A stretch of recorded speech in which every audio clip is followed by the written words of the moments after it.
जय श्री हरि। आज आप श्रवण करें कार्तिक माह के अंतिम दिनों की 5 कथा।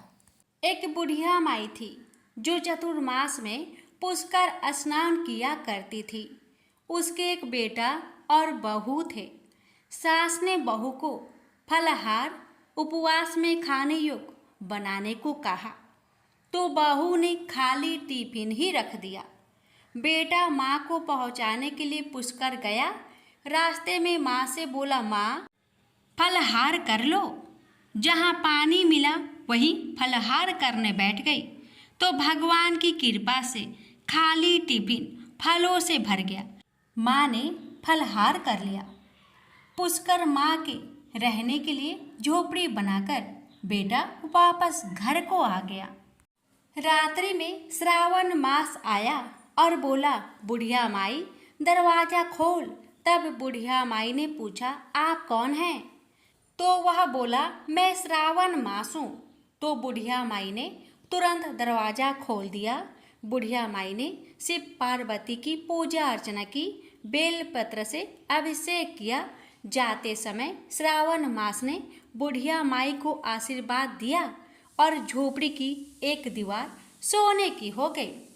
भाद्रपद मास आया, उसने भी दरवाजा खोलने को कहा। बुढ़िया माई ने दरवाजा खोला, सत्तू बनाकर कजरी तीज मनाई। भाद्रपद मास ने बुढ़िया माई को आशीर्वाद दिया और झोपड़ी की दूसरी दीवार सोने की हो गई। फिर आश्विन मास आया और उसने भी दरवाजा खोलने को कहा। बुढ़िया माई ने दरवाजा खोला, पितरों का तर्पण कर ब्राह्मण भोज कराकर श्राद्ध किया। नवरात्रि में माँ दुर्गा को अखंड ज्योति जलाकर प्रसन्न किया। सत्य की विजय दिवस के रूप में बुराई का अंत की खुशी में दशहरा मनाया। आश्विन मास ने जाते समय प्रसन्न होकर तीसरी दीवार भी बहुमूल्य रत्नों से जटित कर दी और बुढ़िया माई को सदैव प्रसन्न रहने का आशीर्वाद दिया। इन सब के बाद कार्तिक मास आया, उसने भी दरवाजा खोलने को कहा। बुढ़िया माई ने दरवाजा खोला, अति प्रसन्न मन से कार्तिक स्नान किया, दीप दान कर दीपावली, गोवर्धन पूजा, भैया दूज, गोपाष्टमी, आंवला नवमी मनाई। कार्तिक मास ने जाते समय आशीर्वाद दिया और झोपड़ी के स्थान पर महल बना दिया। बुढ़िया माई गरीबों की सेवा कर भजन कीर्तन में अपना समय व्यतीत करने लगी। बेटा अपनी माँ को लेने आया तो माँ और झोपड़ी को पहचान ना सका तो पड़ोसियों से पूछा, उन्होंने बताया तो बेटा माँ के चरणों में गिरकर बोला, माँ घर चलो। सारे सामान के साथ घर ले आया। सासू माँ के ठाठ देखकर बहू के मन में लालच आ गया और उसने अपनी माँ को भी पुष्कर छोड़कर आने को कहा। उसका पति अपनी सास को भी पुष्कर छोड़ आया, परंतु बहू की माँ धर्म कर्म में बिल्कुल रुचि नहीं रखती थी। वह 4 समय भोजन करती और दिन भर सोती रहती थी। चारों मास आए और चले गए। जाते समय झोपड़ी गिर गई और बहू की माँ गधी की योनि में चली गई। क्योंकि औरत लक्ष्मी का रूप है और लक्ष्मी की तरह चंचल होना चाहिए। भगवान की पूजा और अतिथि का सम्मान और दान पुण्य करना चाहिए। बहू ने कहा, अब माँ को ले आओ।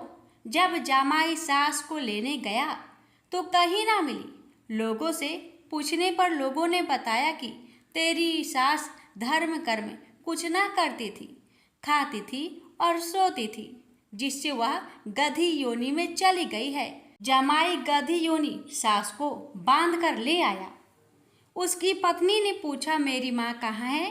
तब पति ने कहा, तेरे लालच की वजह से तेरी माँ गधी योनि में आ गई। बड़े बड़े विद्वानों, ब्राह्मण, ऋषि मुनियों से पूछने पर उन्होंने बताया कि तेरी सास के स्नान किए पानी से स्नान करने पर उसे मनुष्य योनि मिलेगी। तब बहू ने ऐसा ही किया और उसकी माँ पुनः मनुष्य योनि में आ गई। हे राधा दामोदर, भगवान जैसा बुढ़िया माई को दिया ऐसा आपकी कहानी कहने वाले, सुनने वाले, हुक्कार भरने वाले सभी पर अपनी कृपा सदा सर्वदा बनाए रखना। प्रेम से बोलिए कार्तिक के सभी देवी देवता की जय। एक समय की बात है, किसी नगर में एक बूढ़ा व्यक्ति रहता था और उसकी 7 बहुएं थी। एक बार कार्तिक का महीना आया और उसने अपनी बहुओं से कहा कि मैं कार्तिक का स्नान करूँगा, क्या तुम इसे निभा दोगी? 7 में से 6 बहुओं ने मना कर दिया, लेकिन बड़ी बहू ने कहा कि मैं निभा दूंगी। बूढ़ा हर रोज सुबह उठता और नदी पर स्नान कर घर आता। गीली धोती को वह बड़ी बहू के आंगन में सुखा देता। जैसे जैसे उस गीली धोती में से पानी की बूंदें जमीन पर गिरती, वैसे ही वह हीरे मोतियों में बदल जाती। धोती से हीरे मोती गिरते देख बाकी 6 बहुओं से रहा नहीं गया और वे बोली कि हम भी बूढ़े को अपने यहाँ नहाने को बोलते हैं। उन्होंने कहा कि पिताजी, आप कल से हमारे यहाँ कार्तिक नहा लेना। बूढ़े ने कहा, ठीक है, मुझे तो नहाना ही है, मैं तुम्हारे यहाँ नहा लूँगा। बूढ़ा सुबह सपेरे स्नान करके आया और धोती उसने दूसरी बहू के आंगन में सुखाने के लिए डाल दी, लेकिन यहाँ हीरे मोती की बजाय कीचड़ टपकने लगा। बहुओं ने ये देखा तो कहा कि आप हमारे यहाँ पाप का स्नान कर रहे हो, इसलिए यहाँ से जाओ और बड़ी बहू के यहाँ ही स्नान करो। बूढ़ा वापिस बड़ी बहू के यहाँ आया और कार्तिक का स्नान करने लगा। स्नान करके उसने फिर धोती सुखाई तो फिर से हीरे मोती गिरने लगे। अब कार्तिक का महीना समाप्त होने को था। बूढ़ा चिंता में पड़ गया तो बड़ी बहू ने इसका कारण पूछा। उसने कहा कि कार्तिक स्नान समाप्त होने को है और मेरा मन है कि मैं सारे परिवार को एक दिन खाने का न्योता दूं। बड़ी बहू ने कहा कि पिताजी, इसमें चिंता की क्या बात है, आप सभी को बुला ले, मैं खाना बना दूंगी। बूढ़ा सभी को निमंत्रण देने गया तो बाकी बहुओं ने कहा कि जब तक यह घर पर रहेगी हम खाने पर नहीं आएंगे। बूढ़ा फिर से चिंता में घिर गया कि ऐसे कैसे होगा और सूखने लगा। बूढ़े को सूखते देख बड़ी बहू ने कहा कि पिताजी, अब आपको क्या चिंता है?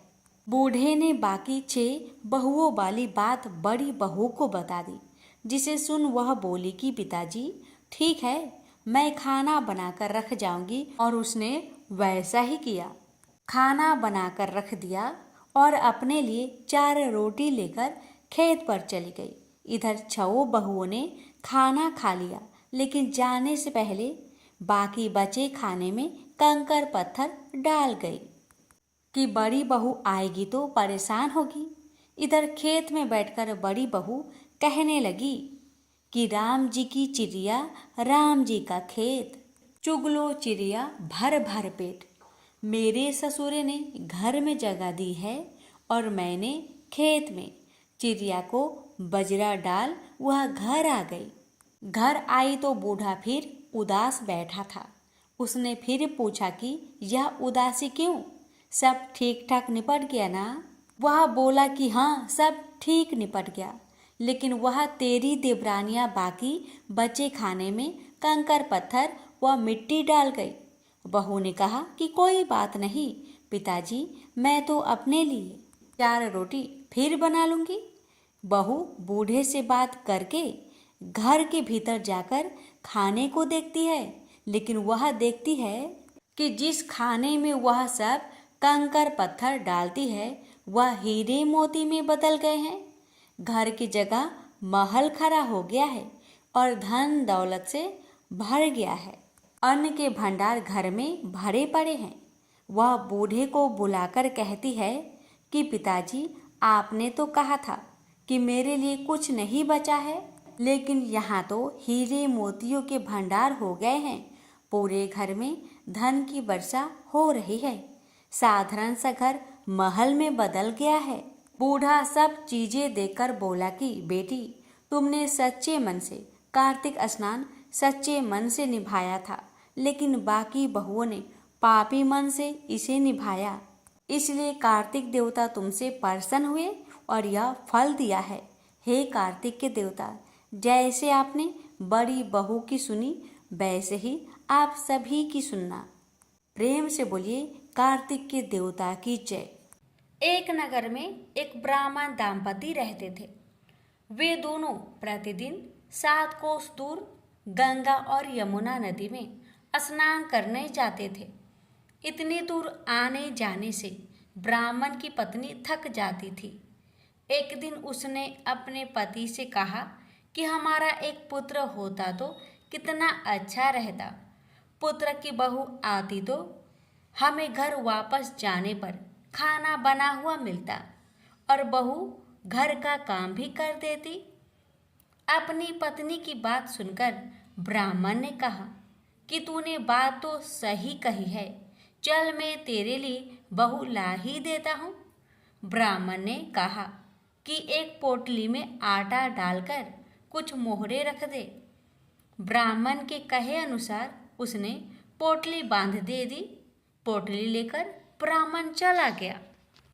ब्राह्मण सफर के दौरान यमुना के किनारे बहुत ही सुंदर लड़कियां दिखाई दी। वे रेत में घर बनाकर खेल रही थी। उनमें से एक लड़की ने कहा कि मैं अपना घर नहीं बिगाड़ूंगी, मुझे तो रहने के लिए ये घर चाहिए। लड़की की बात सुनकर ब्राह्मण मन ही मन सोचने लगा कि बहू बनाने के लिए यही लड़की उचित है। जब वह लड़की जाने लगी तो ब्राह्मण भी उसके पीछे पीछे उसके घर तक चला गया। वहां जाकर ब्राह्मण ने उस लड़की से कहा, बेटी, कार्तिक मास चल रहा है, इसलिए मैं किसी के घर खाना नहीं खाता। मैं अपने साथ आटा लेकर आया हूँ। तुम अपनी माता से पूछो कि क्या वह मेरे लिए आटा छानकर 4 रोटी बना देगी। यदि वह मेरा आटा छानकर रोटी बनाएगी तो ही मैं रोटी खा लूँगा। लड़की ने जाकर अपनी माँ को ये सारी बात बताई। माँ ने कहा, उचित है, जाकर ब्राह्मण देव से कह दो कि वह अपना आटा दे दे, मैं रोटी बना दूंगी। जब वह आटा छानने लगी तो आटे में से मोहरें निकली। वह सोचने लगी कि जिसके आटे में इतनी मोहरें हैं उसके घर में कितनी मोहरें होगी। जब ब्राह्मण खाना खाने बैठा तो लड़की की माँ ने उस ब्राह्मण से पूछा, क्या आपका कोई लड़का है और क्या आप उस लड़के की सगाई करने जा रहे हो। यह सुनकर ब्राह्मण ने कहा कि मेरा लड़का तो काशी में पढ़ने गया हुआ है, लेकिन यदि तुम कहो तो खांड कटोरे से विवाह करके तेरी बेटी को अपने साथ ले जाऊं। लड़की की माँ ने कहा, ठीक है ब्राह्मण देव। इस पर लड़की की माँ ने लड़की की खांड कटोरे से शादी करके ब्राह्मण के साथ भेज दिया। ब्राह्मण ने घर आकर कहा, रामू की माँ, दरवाजा खोल और देख, मैं तेरे लिए बहू लेकर आया हूँ। ब्राह्मण की पत्नी भीतर से ही बोली, हमारे तो कोई बेटा बेटी नहीं है, तो बहू कहाँ से आई। दुनिया ताने मारती थी, अब आप भी मारने लगे। ब्राह्मण ने कहा, तू दरवाजा खोल कर तो देख। जब ब्राह्मणी ने दरवाजा खोला तो सामने बहू को खड़ी देखा। उसने बहू का स्वागत किया और आदर सत्कार से अंदर ले गई। अब जब ब्राह्मण अपनी पत्नी के साथ नदी स्नान करने जाता तो पीछे से बहू घर का सारा काम करके और खाना बनाकर रखती थी। वह उनके कपड़े धोती और रात को हाथ पैर भी दबाती थी। इस तरह बहुत दिन बीत गए। ब्राह्मणी ने अपनी बहू से कहा कि बहू, कभी भी चूल्हे की आग मत बुझने देना और मटके का पानी खत्म मत होने देना। परंतु एक दिन चूल्हे की आग बुझ गई। यह देखकर बहू घबरा गई और भागी भागी अपनी पड़ोसन के पास गई और कहा कि मेरे चूल्हे की आग बुझ गई है। मुझे थोड़ी आग चाहिए। मेरे सास ससुर सुबह 5 बजे से गए हुए हैं। वह थके हुए घर आएंगे, इसलिए मुझे उनके लिए खाना बनाना है। यह सुनकर पड़ोसन ने कहा कि तू तो बावली है, तुझे यह दोनों मिलकर पागल बना रहे हैं। इनके कोई पुत्र नहीं है, ये निसंतान है। बहू ने कहा, नहीं ऐसा मत बोलो, इनका बेटा तो बनारस काशी में पढ़ने गया हुआ है। इस पर पड़ोसन ने कहा कि यह तुझे झूठ बोलकर लाए हैं, मेरी बात सच मान, इनके कोई बेटा नहीं है। अब बहू पड़ोसन की बातों में आ गई और कहने लगी कि अब आप ही बताओ मैं क्या करूं।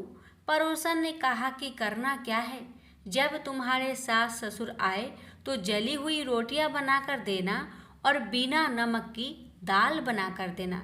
खीर की कलछी दाल में और दाल की कलछी खीर में डाल देना। पड़ोसन ने उसे अच्छे से सिखा पढ़ा दिया। फिर जब उसके सास ससुर घर आए तो उसने ना तो उनका आदर सत्कार किया, ना ही उनके कपड़े धोए। जब उसने सास ससुर को खाना दिया तो सास बोली, बहू आज यह रोटियां जली हुई क्यों हैं और दाल भी आलूनी है। तब बहू ने पलटकर कहा कि एक दिन ऐसा खाना खा लोगे तो कुछ बिगड़ नहीं जाएगा तुम्हारा।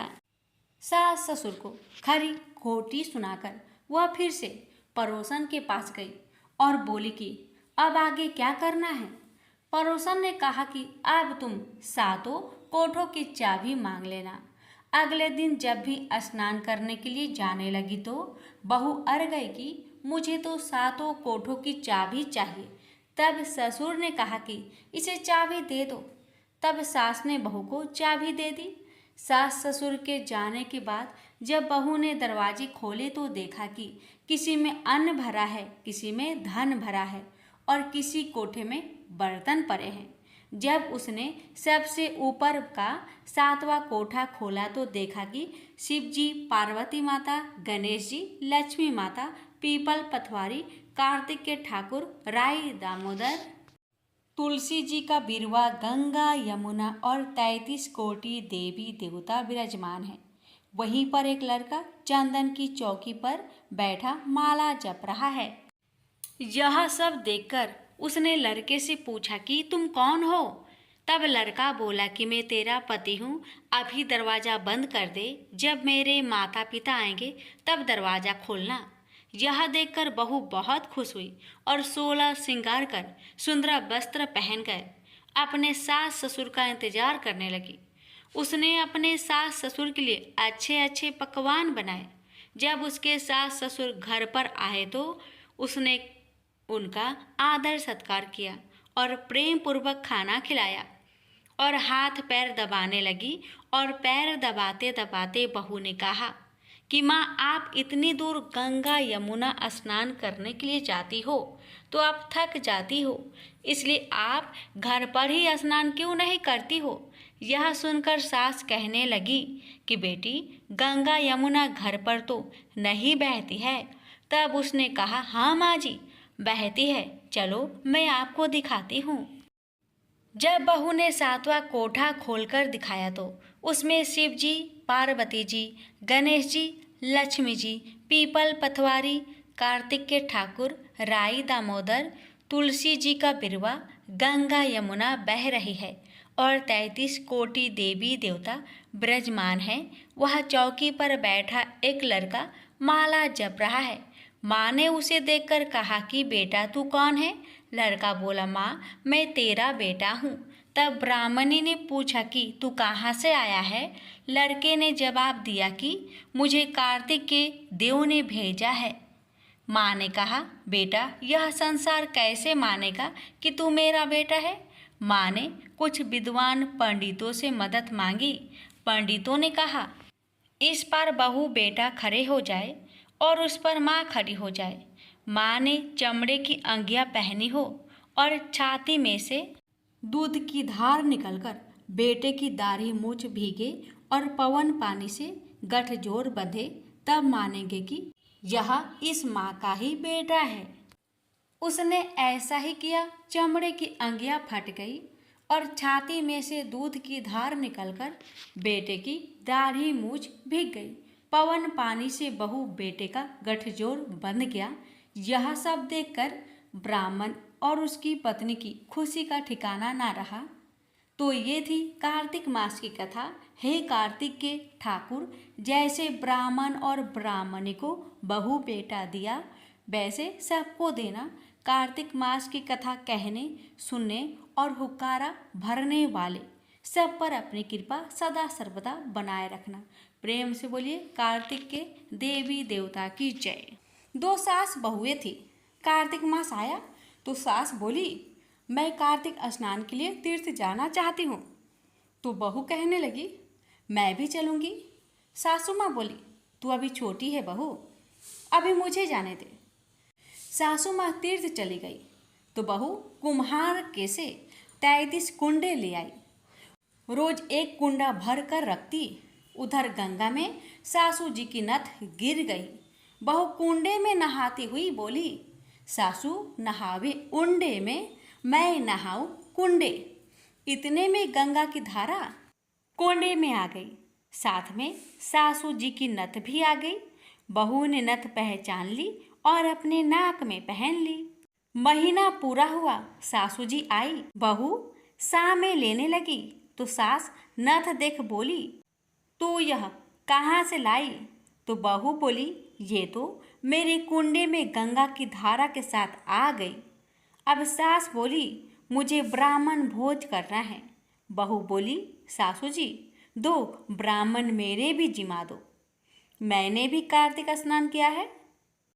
तूने कहाँ कार्तिक स्नान किया? तो बहू बोली, ऊपर चलो, मैं आपको बताती हूँ। ऊपर गई तो देखा सारे कुंड सोने के हो गए। बहू बोली, मैं रोज कुंडा भर कर रखती और सुबह जल्दी उठकर नहाती और उल्टा करके रख देती। तब सासू जी बोली, बहू तू बहुत भाग्यवान, जो साक्षात गंगा जी तेरे पास आई।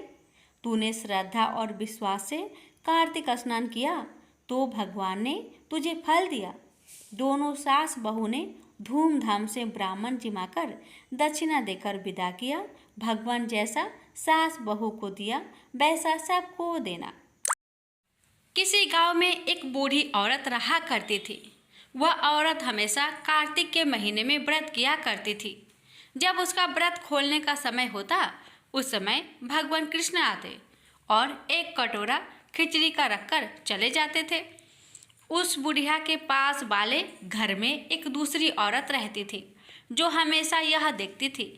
उसको बुढ़िया से बहुत जलन होती थी कि इसका कोई भी नहीं है, फिर भी इसे खाने के लिए खिचड़ी मिल जाती है। एक दिन कार्तिक महीने में स्नान के लिए वह बूढ़ी औरत गंगा में गई और उसके जाने के बाद भगवान श्री कृष्ण ने उसके लिए खिचड़ी का कटोरा उसके घर पर रख दिया। पड़ोसन ने देखा कि खिचड़ी का कटोरा रखा है और बुढ़िया घर पर नहीं है, तो उसने खिचड़ी का कटोरा उठाकर घर के पिछवाड़े में फेंक दिया। जब बुढ़िया कार्तिक स्नान करने के बाद घर वापस लौटकर आई तो उसे खिचड़ी का कटोरा नहीं मिला और वह फिर उस दिन भूखी ही रही और वह बार बार एक ही बात दोहराती रही कि कहाँ गई मेरी खिचड़ी और कहाँ गया मेरा खिचड़ी का कटोरा। बुढ़िया की पड़ोसन ने जहाँ खिचड़ी का कटोरा फेंका था वहाँ पर एक पौधा उग आया और उसमें बहुत सुंदर 2 फूल खिल गए। एक बार उस राज्य का राजा उस ओर से निकला तो उसने उन दोनों फूलों को देखा तो उसने वह फूल तोड़वा लिए और अपने महल में ले आया। महल में लौटकर उसने वह फूल अपनी रानी को दे दिया। रानी ने जब उन फूलों को सूंघा तो वह गर्भवती हो गई। कुछ समय बाद रानी ने 2 सुंदर पुत्र को जन्म दिया। राजा के दोनों पुत्र जब बड़े हुए तो वह किसी से भी नहीं बोलते थे, लेकिन जब वह दोनों शिकार पर जाते थे तो रास्ते में उन्हें वही बुढ़िया मिलती थी जो अभी तक यही कहती थी, कहाँ गई मेरी खिचड़ी और कहाँ गया मेरा कटोरा। उस बुढ़िया की बात सुनकर दोनों बालक कहते कि हम ही है तुम्हारी खिचड़ी और हम ही है तुम्हारा कटोरा। ऐसा हर बार होता था। जब वह दोनों बालक शिकार पर जाते थे एक बार राजा के कानों में यह बात पड़ गई। राजा को यह सुनकर आश्चर्य हुआ कि दोनों लड़के किसी से भी बात नहीं करते, तब यह बुढ़िया से कैसे बात करते हैं। राजा ने बुढ़िया को अपने महल में बुलवाया और कहा कि हमसे तो और किसी से भी ये दोनों नहीं बोलते हैं, लेकिन तुमसे यह कैसे बोलते हैं। बुढ़िया ने कहा कि महाराज, मुझे नहीं मालूम कि ये दोनों मुझसे क्यों बोलते हैं। मैं तो कार्तिक का व्रत करती थी और भगवान श्री कृष्ण मुझे खिचड़ी का कटोरा भरकर दे जाते थे। एक दिन जब मैं गंगा स्नान करके वापस आई तो मुझे वह खिचड़ी नहीं मिली। तब से मैं यही कहने लगी कि कहाँ गई मेरी खिचड़ी और कहाँ गया मेरा कटोरा। तब उन दोनों बच्चे ने कहा कि तुम्हारी पड़ोसन ने तुम्हारी खिचड़ी फेंक दी थी तो उसके 2 फूल बन गए थे। वह फूल राजा तोड़कर ले गए और अपनी रानी को दे दिए, और जब रानी ने फूल सूंघा तो हम 2 लड़के का जन्म हुआ। हमें भगवान श्री कृष्ण ने ही आपके लिए भेजा है। सारी बात सुनकर राजा ने बुढ़िया को महल में ही रहने को कहा। हे कार्तिक महाराज, जैसे आपने बुढ़िया की बात सुनी वैसे ही व्रत करने वालों की भी सुनना।